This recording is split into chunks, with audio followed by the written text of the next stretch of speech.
अब बाउंडनेस क्या होता है, मैं कुछ डेफिनेशन बता दूं। बाउंडनेस का मतलब होता है घिरा हुआ। जैसे मैं e की पावर x का डेफिनेशन लेता हूं, बाउंडेड फंक्शन बोलेंगे। ये e की पावर x का देखो ग्राफ अगर मैं लूंगा तो आप जानते हो e की पावर x का ग्राफ तो ये होता है, ये बाउंडेड है, बाउंडेड लोअर बाउंड। e की पावर x का ग्राफ हमेशा ग्रेटर देन 0 होगा। तो इसका लोअर बाउंड कौन है, इसका लोअर बाउंड है 0। ठीक है, भले 0 होगा नहीं, भले 0 ना हो उसमें कोई दिक्कत नहीं, लेकिन ये ग्राफ इस लाइन से नीचे नहीं जा सकता, इसकी ये बाउंड्री है। जैसे अभी अपनी लड़ाई चल रही है कहाँ, चाइना के साथ, तो ये आपके पास ध्यान दीजिएगा कि ये आपकी बाउंड्री हो गई। मतलब ग्राफ इस लाइन से क्या नीचे नहीं जा सकता, इस वैल्यू से नीचे नहीं जा सकता, इस वैल्यू के ऊपर ही रहेगा, जैसे लोअर बाउंड कहते हैं, है ना। जैसे साइन एक्स ग्राफ हुआ, साइन एक्स का ग्राफ क्या हो गया, ये जा रहा है -1 to +1, ये इसकी बाउंड्री है। -1 से हमेशा ऊपर रहेगा, +1 से नीचे रहेगा, ये बाउंडेड फंक्शन कहते हैं इसको। ठीक है, क्लियर। बाउंडेड फंक्शन का मतलब ये नहीं है कि ग्राफ 1 होना ही चाहिए। अगर जैसे यहाँ पे ग्राफ 0 होना चाहिए नहीं है, ग्राफ 0 होना चाहिए नहीं, लेकिन लोअर बाउंड 0 है, ग्राफ इस 0 से को क्रॉस नहीं कर सकता, इसके ऊपर ही रहेगा, ये लोअर बाउंड, इसे लोअर बाउंड कहेंगे, और जो जिससे कम होना चाहिए हमेशा उसको हम अपर बाउंड कहेंगे। तो इसे हम कहते हैं बाउंडेड फंक्शन। ठीक है, कि ग्राफ इस रेंज से इस रेंज के बीच में ही रहेगा, है ना। जैसे आपसे बोले कोई tan इनवर्स फंक्शन है, तो tan इनवर्स फंक्शन किसके बीच में लाई करता है भाई, आप कहोगे साहब ये -π/2 से π/2 के बीच में लाई करता है ना।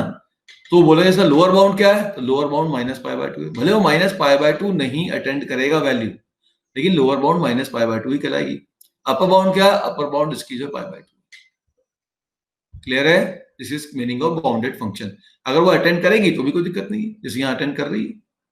ठीक, चलो बाकी कहानी पढ़ते रहना। ठीक है, इवन फंक्शन तो ऑलरेडी मालूम है, अगर f of minus x F x होगा तो ऐसे फंक्शन को अपन इवन फंक्शन कहते हैं। इसको एक और तरीके से लिख के दे दूं मैं आपको, ये सब बाद में आएगा, मैंने अभी बस केवल मैंने स्टार्टिंग में ऐसा बनाया जिससे कि बेसिक चीजें पूरी कवर हो जाए। इसको हम ऐसा भी लिख सकते हैं, f of 0 minus x equal to f of 0 plus x. इसका मतलब x इक्वल टू 0 से जितना राइट x जाएगा उतना ही अगर लेफ्ट जाएगा तो दोनों का फंक्शन का ग्राफ सेम होगा। और x इक्वल टू 0 क्या है, x इक्वल टू 0 तो आपकी y एक्सिस है। इसका मतलब इस लाइन से जितना पॉइंट x राइट जाएगा वैसा ही ग्राफ लेफ्ट में ही मिलेगा। तो ये जो पॉइंट होगा ये आपके दोनों बिल्कुल सेम होने चाहिए।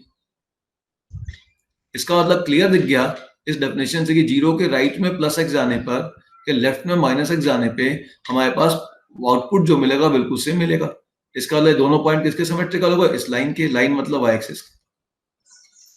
और यही हमने कहा था कि ये जो फंक्शन होता है ये सिमेट्रिकल होता है, इसके सिमेट्रिकल होता है अबाउट बोलो y एक्सिस।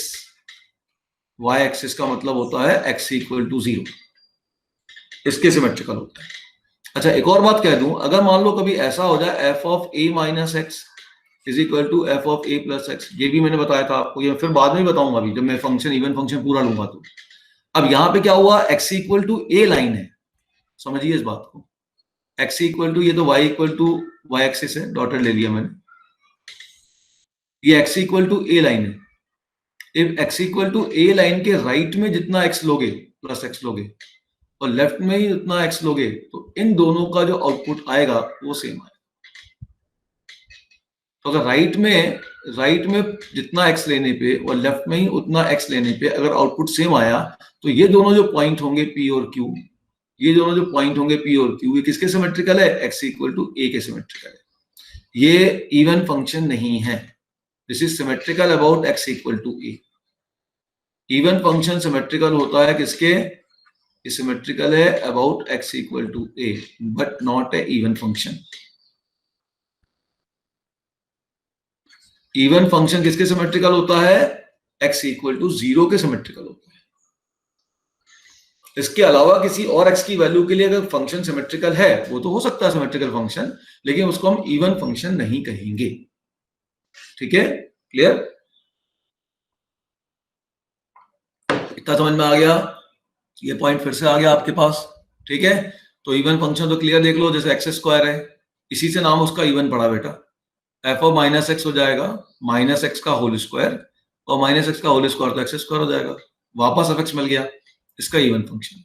ग्राफ भी देख लो, ये ग्राफ होता है एक्स स्क्वायर का, तो यहाँ अगर आप मिरर रख दोगे, इस जगह अगर अपन मिरर रखेंगे तो इसका इमेज इधर अपने आप बन जाए।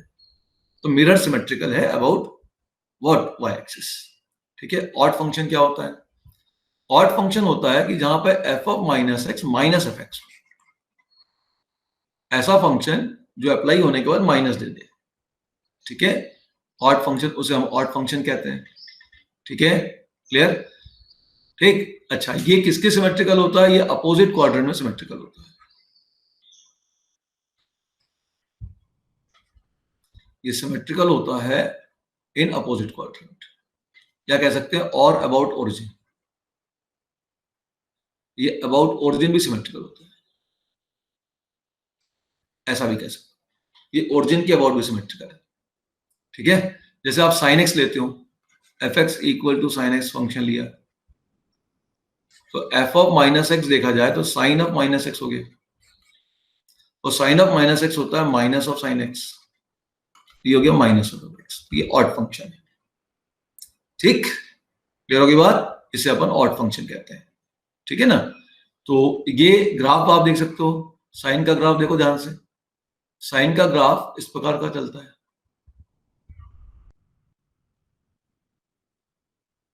तो जैसा ग्राफ आपका यहाँ राइट में है, फर्स्ट में है, वैसा ही यहाँ थर्ड में आ जाएगा।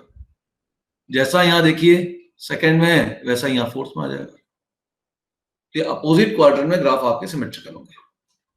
क्लियर? ठीक है। चलिए इस बात को समझ लीजिए। जैसे ये है, अब इस ग्राफ को समझिएगा, इससे आगे चल के बहुत अच्छी बात निकलेगी। जैसे graph is symmetrical about origin, ये ग्राफ किसके सिमेट्रिकल है? ओरिजिन की सिमेट्रिकल। मतलब जैसा ग्राफ गया है वैसा ग्राफ इधर बनेगा। ठीक है। अच्छा, कोई left half of the graph can also be drawn by taking reflection of right half in both x axis as well as y axis. देखो, एक तो ये हो सकता है कि मैं सीधा सीधा इसका सिमेट्रिकल ग्राफ यहां ड्रॉ कर दूं। दूसरा तरीका ये भी हो सकता है कि मैं इसका पहले इमेज लूं अबाउट वाई एक्सिस, पहले इवन बनाऊं, और फिर उसका इमेज ले लूं अबाउट एक्स एक्सिस, तो ये बन जाएगा। ये पूरा हमने यहाँ पे लिखा हुआ है। ठीक है। ये आपके पास एक्स है, एक ग्राफ लिया मैंने, इसका अगर मुझे ऑड फंक्शन का ग्राफ बनाना है, या इसको, ये अगर ऑड फंक्शन है तो क्या होना चाहिए? इसका ग्राफ आप सीधे सीधे यहाँ बना दो, ये ऑड फंक्शन हो गया। या आप ऐसा भी कर सकते हो, इसका इमेज अबाउट वाई एक्सिस ले लो, फिर उसका इमेज अबाउट एक्स एक्सिस ले लो, तो ये आपको ऑड फंक्शन ग्राफ मिल जाएगा। क्लियर होगी बात? और ये ग्राफ ध्यान से देखिए, एक्स क्यूब का ग्राफ बन जाएगा। अच्छा, पीरियोडिक फंक्शन क्या था मालूम है आपको? पीरियोडिक फंक्शन ग्राफ अपने आप को कुछ गैप के बाद रिपीट करे। जैसे फ्रैक्शनल पार्ट क्या था? F x equal to fractional part, अभी पढ़ा था ना अपने पिछली क्लास में। फ्रैक्शनल पार्ट कैसा फंक्शन था बताओ? पीरियोडिक था। इसका ग्राफ देख रहे थे, रिपीट कर रहा था मैं। साइन कॉस जानबूझ के नहीं ले रहा हूं, वो तो आपको मालूम है। ये पीरियड है, ये हर वन गैप के बाद अपने आप को रिपीट कर रहा था। ये बोलो,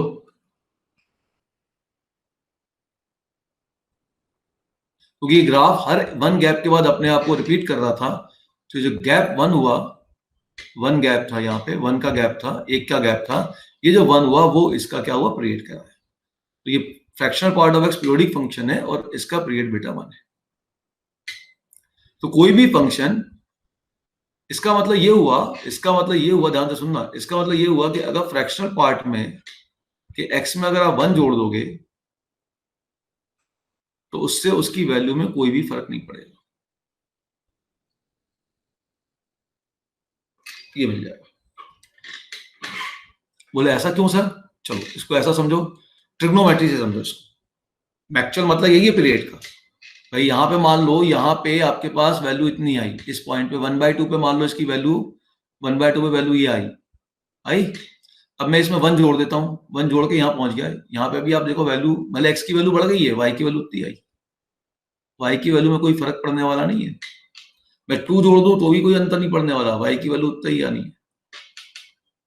तो पीरियोडिक फंक्शन का मतलब ये होता है कि जो भी उसका फंडामेंटल पीरियड होता है उसको ऐड कर देने पे वापस सेम वैल्यू मिल जाएगी। अच्छा, एक बच्चा वाले से 2 की वाली वही आ रही है। हाँ, 2 भी पीरियड है, 2 भी इस फंक्शन का पीरियड है, लेकिन 2 फंडामेंटल पीरियड नहीं है। ठीक है, इस बात को समझाने के लिए let us take the graph of sine. फिर साइन का ग्राफ ले रहा हूं।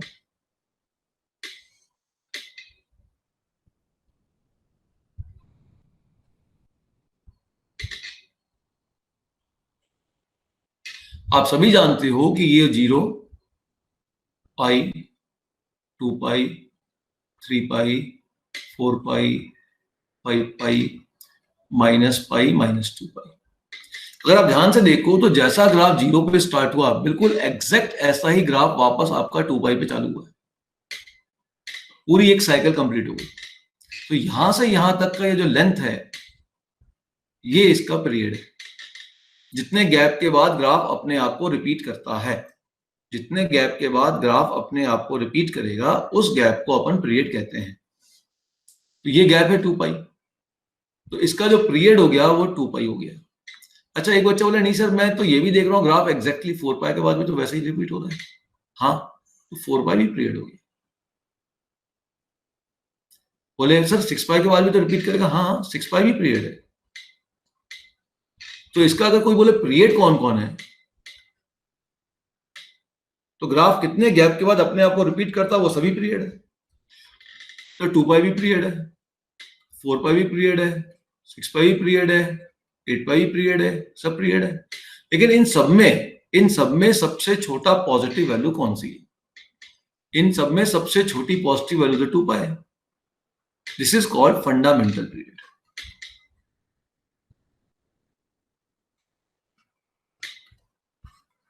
इसको हम फंडामेंटल पीरियड कहते हैं।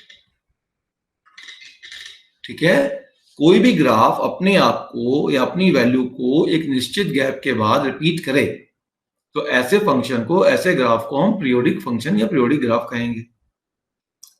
जितने गैप के बाद रिपीट करेगा उसको हम उसका पीरियड कहेंगे।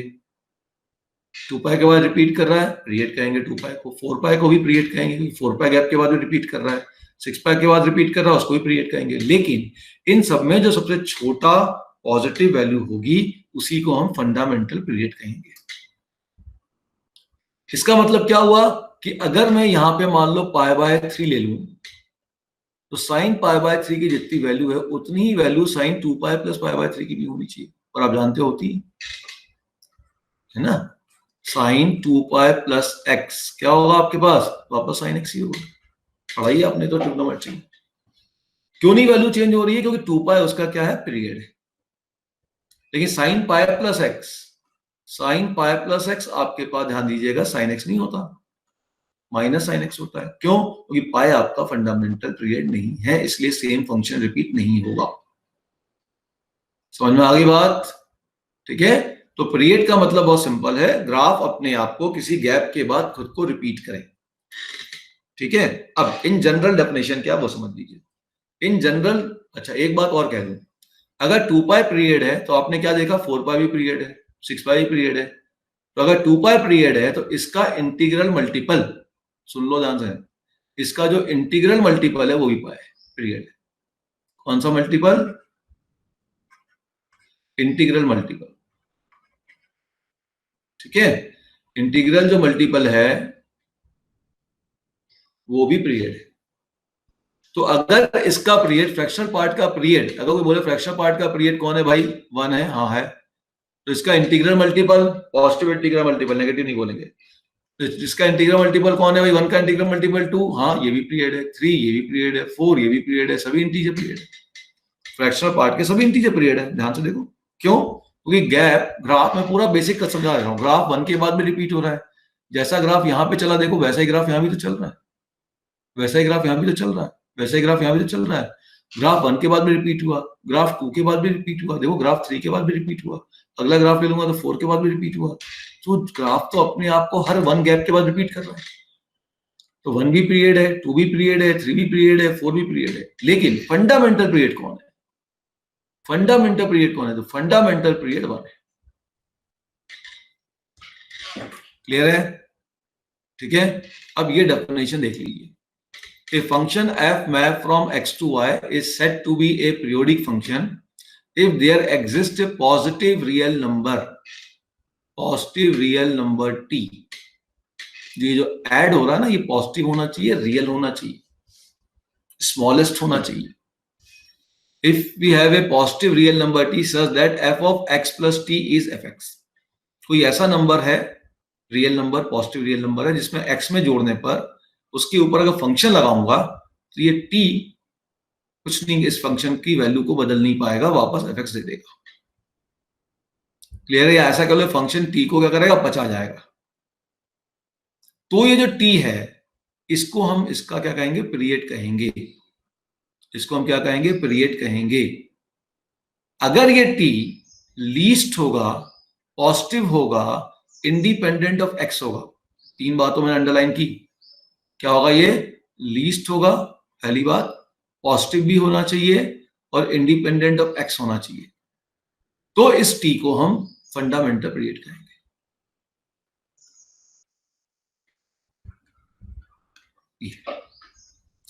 तो जो फंडामेंटल पीरियड वाला टी है वो आपका लीस्ट भी होना चाहिए, पॉजिटिव भी होना चाहिए, इंडिपेंडेंट ऑफ एक्स भी होना चाहिए। मैं बेटा छोटी छोटी बात डेफिनेशन समझाते जा रहा हूं, आगे फिर अलग से आएगा, पूरा पीरियड पे पूरा क्लास फिर लगेगी। ठीक है, तो उस समय फिर आपको जब मैं हम और चीजें बताएंगे, ये तो फिर से एक बार रिकैप हो ही जाएगा। एक्चुअल में क्या होता है, मैंने सोचा चलो तुम लोग को ग्राफ पढ़ा दूं, इतना तुम लोग को क्लियर है, लेकिन फिर धीरे धीरे मुझे समझ में आया नहीं यार, इसको एक बार टच मार देना जरूरी है। इंक्रीजिंग डिक्रीजिंग तो आपको मालूम ही है, बेसिक डेफिनेशन क्या है इंक्रीजिंग की वो भी समझ लो, ये फिर अपने काम आएगी। एक प्रकार से इंक्रीजिंग डिक्रीजिंग पूरा खत्म ही हो जाएगा। मान लो ये ग्राफ है, ये x1 है, ये x2 है, x1 x2 से बड़ा है। अब आप ध्यान दो, यहां फंक्शन की वैल्यू क्या हुई, एफ ऑफ x1 ये height milli, F of x2 ये हाइट मिली, और क्लियर दिख रहा कि एफ ऑफ x1 भी एफ ऑफ x2 से बड़ा है। अगर x1 x2 से बड़ा है, अगर ये x1 है, ये x1 आपका x2 से बड़ा है, तो एफ ऑफ x1 भी एफ ऑफ x2 से बड़ा होगा। ठीक है, दिख रहा ना कि x1 तो x2 से बड़ा है, एफ ऑफ x1 भी एफ ऑफ x2 से बड़ा है, तो ग्राफ कैसा ऊपर जा रहा है, मतलब ग्राफ कैसा इंक्रीजिंग। इसी डेफिनेशन को जब मैं कन्वर्ट करूंगा कैलकुलस में, तो ये बन जाएगा F dash x must be greater than 0। यही डेफिनेशन बनेगी इसमें, ये एल्जेब्रिक डेफिनेशन है और ये इसकी कैलकुलस डेफिनेशन है।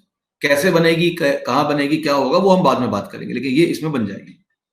डिक्रीजिंग ग्राफ कैसा होगा, डिक्रीजिंग में ग्राफ आपका ऐसा हो जाएगा, जैसे ग्राफ ऐसा हो गया।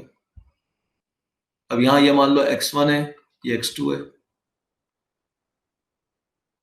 क्लियर दिख रहा है, x1 तो x2 से बड़ा है, लेकिन आप वैल्यू पे ध्यान दे लो, एफ ऑफ x1 की हाइट एफ ऑफ x2 से कम है,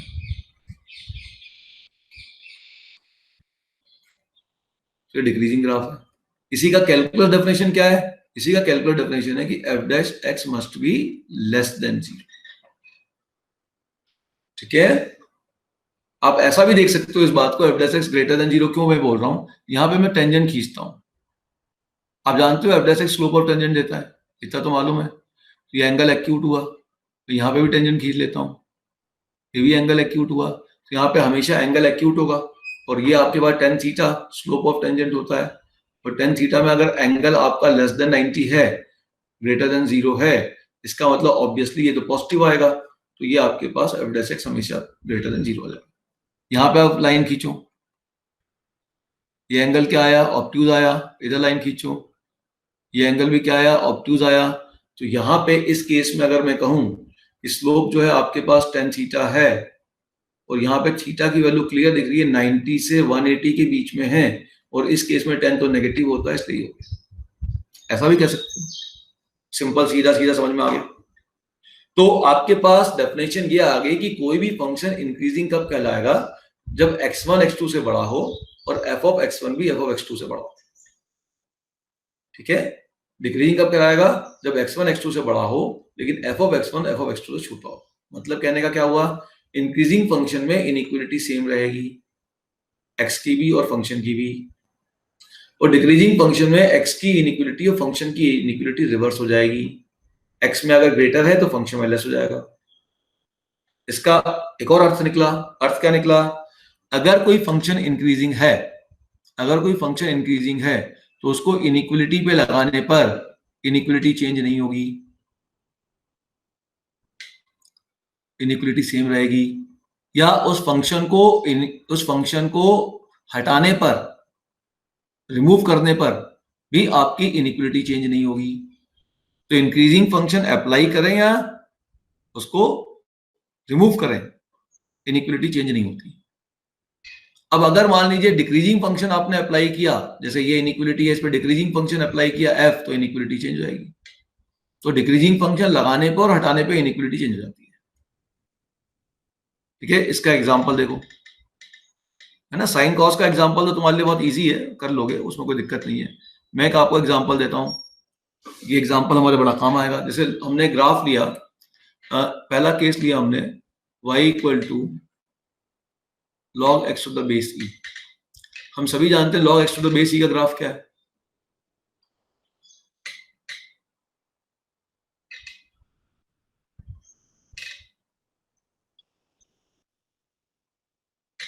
मैं आपको 11th का पूरा फंक्शन एक बार रिकैप कर रहा हूं, एक आध दो क्लास के अंदर, और बस उसके बाद सीधे 12th पे आ जाएगा। आज जितना हो जाए, फिर मैं कल और ले लूंगा, कल डोमेन पे आ जाऊंगा, परसों रेंज पे आके फिर आगे बढ़ जाऊंगा।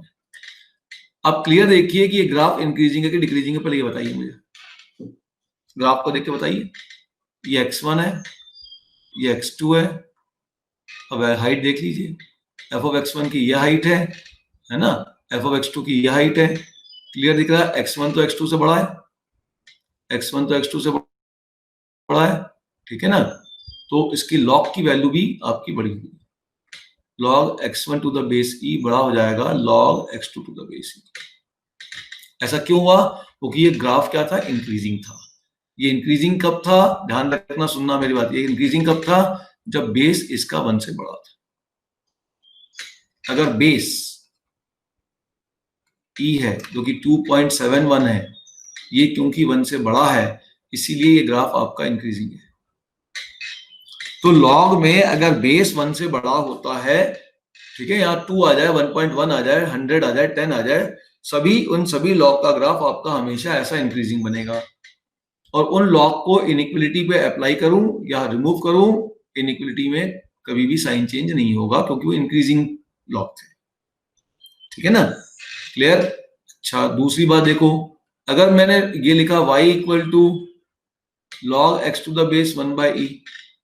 अब जो बेस 1 बाई ई है वो क्या है, बेस 1 बाई ई 1/2.71, ये तो 1 से छोटा है।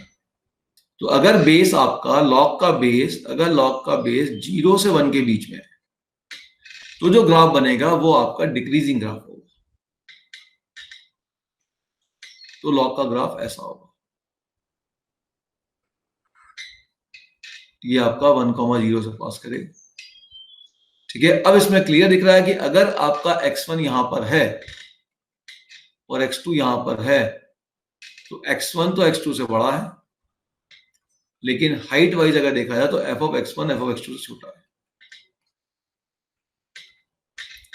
इसका उपयोग कैसे करोगे, अब समझो। मान लीजिए किसी क्वेश्चन में ऐसा आ गया कि साहब log x to the base 1/2 है, वो बड़ा है, सिंपल क्वेश्चन लो, वो बड़ा है, सपोज कर लो, लॉग में ले लेता हूं, वो बड़ा है log से 4 टू द बेस 1/2 के। अब मैं बोल रहा हूं x की वैल्यू निकालो, तो बताइए x की वैल्यू क्या आएगी, x ग्रेटर देन 4 आएगा या x लेस देन 4 आएगा?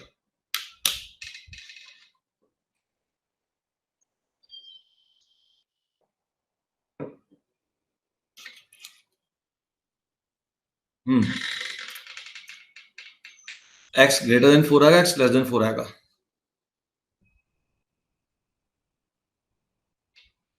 तो देखिए, ये बेस पे ध्यान देना है, बेस आपका 1/2 है। 1/2 तो अगर बेस 1/2 0 से 1 के बीच में आ रहा है, तो इस केस में ग्राफ आपका डिक्रीजिंग है। और जब डिक्रीजिंग ग्राफ है, तो डिक्रीजिंग फंक्शन पे यदि मैं डिक्रीजिंग फंक्शन को अगर मैं रिमूव करूंगा, अच्छा रिमूव कैसे होगा कोई बताएगा? कि पढ़ा होगा ना आपने कि a की पावर x अगर n है, अगर लॉग में कोई भी दिक्कत है तो आप जाइए, लॉग के कम से कम 5-6 वीडियोस हैं, आप उसको जरूर देखिएगा। a की पावर x अगर n है, ठीक है, लॉग क्या हो जाएगा, what is log, log n to the base a equal to x। Exponent का पावर निकालने के लिए लॉग यूज किया जाता है। ए की पावर एक्स इक्वल टू अगर एन है तो log N to the base A equal to x, इसको उल्टा भी ले सकते हैं। यहां से ये जब लिखते हैं उसे लॉग कहते हैं, यहां से जब उल्टा लिखते हैं तो इसे हम एंटी लॉग कहते हैं। तो एंटी लॉग का मतलब है लॉग की बेस में जो नंबर है उसकी पावर में राइट हैंड साइड को चढ़ा दो, बेस की पावर में राइट हैंड साइड को चढ़ा दो, that will be equal to N. ये एंटी लॉग है, ये जो लिखा जाएगा ये एंटी लॉग है। तो अब मैं अगर यहां से x को हटाना चाहूंगा, x निकालना चाहूंगा, तो x के बेस में क्या है? x के बेस में तो 1/2 है, तो मैं लिखूंगा x। अब यहां साइन नहीं लिख रहा हूं, क्या आएगा? अब इधर क्या आएगा? जो बेस है, बेस a की पावर में राइट हैंड साइड को चढ़ा है ना, तो इस 1/2 की पावर में इसको चढ़ाओ, 1/2 की पावर में log 4 टू द बेस 1/2। अब क्योंकि बेस 1/2 था और इस केस में फंक्शन डिक्रीजिंग होता था, तो जैसे ही मैंने इसको रिमूव किया, लॉग को रिमूव किया by using this concept of this log, तो ये इनइक्वालिटी आपकी ऑटोमेटिक रिवर्स होगी। अब मैं ये जानता हूं कि a की पावर में log m to the base a, ये भी लॉग का फॉर्मूला है, this will be always equal to m। याद है, a की पावर में log आ जाए, log का बेस a, ये दोनों सेम होने चाहिए। अगर ये दोनों सेम है और log का कोफिशिएंट अगर 1 है, ये कैंसिल हो जाता है, आपको m दे देता है। तो देखो ये दोनों सेम है, log का कोफिशिएंट 1 है, ये कैंसिल हो जाएगा, आपको 4 दे देगा। ये इसका एक्चुअल तरीका है जो कैलकुलेशन में होता है।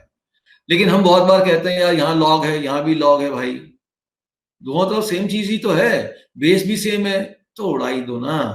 बस ये देख लेना, अगर बेस 1 से कम है तो इनइक्वालिटी चेंज कर देना, बेस 1 से ज्यादा तो इनइक्वालिटी चेंज मत करना।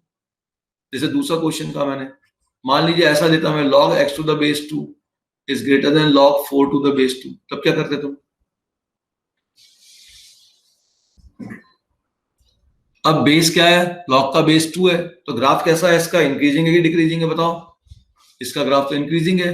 अब मैं अगर log को डायरेक्ट भी रिमूव कर दूं, एक्चुअल में तरीका तो ये है, लेकिन कौन इतना लिखे बैठ के, हमें तो इससे मतलब होता है, प्रोसीजर क्लियर होना चाहिए बस। लेकिन आपको तो हमने कहा साहब एंटी लॉग लूंगा, तो क्योंकि ये इंक्रीजिंग फंक्शन है, इंक्रीजिंग फंक्शन को हटा रहा हूं तो इनइक्वालिटी चेंज नहीं होगी। ये जनरल कॉन्सेप्ट है, तो x ग्रेटर देन 2 की power log 4 to the base 2 हो जाएगा। अब ये 2 और ये 2 सेम है, कोफिशिएंट इसका 1 है, तो x ग्रेटर देन 4 हो गया।